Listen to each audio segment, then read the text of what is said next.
تلعب الكرة بهذه الكيفية، الانطلاق من رئيس فني، تنزل بهذه الكيفية، جول.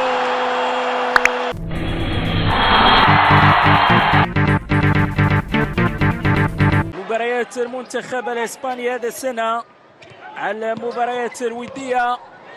تلعب الكرة بهذه الكيفية، الانطلاق من رئيس فني، تنزل بهذه الكيفية، جول. يفتتح التسجيل العميد، بطريقة رائعة، لعبت بطريقة رائعة، تمريرة كانت بينية، الانطلاق والاستلام.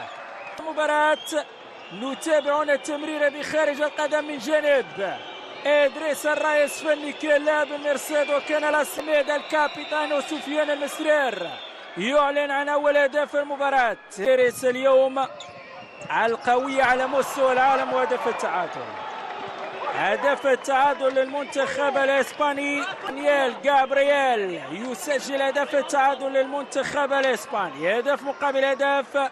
كرة خاطفة من المنتخب الاسباني، تسديدة وهدف التعادل الاسباني. لعبت بهذه الكيفية من العميد راؤول غوميز، وصلت لدانيال غابرييل. زلنا في بداية المباراة، البحث عن الرد السريع مقابل 3، وبعدها في النسخة التي تليها نتابعون الزيادة الهدفية للمنتخب الوطني المغربي. تصل لسفيان،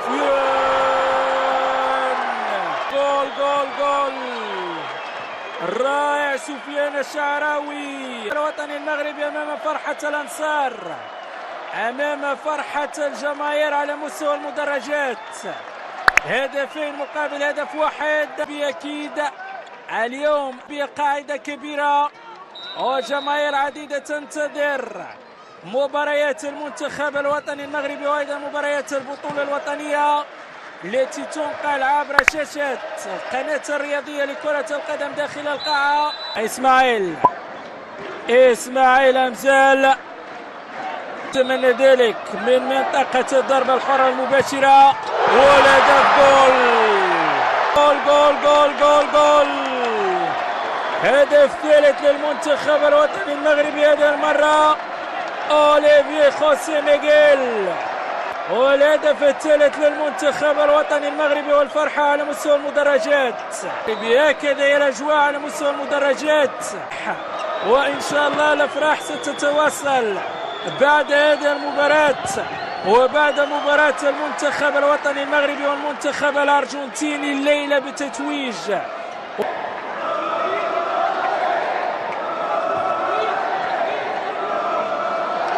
كانو ميغيل أنخيل،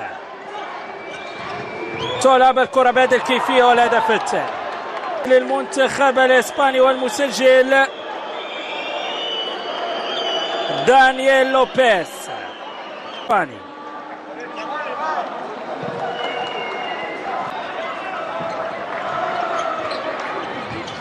يلا سفيان، يلا سفيان، يلا سفيان،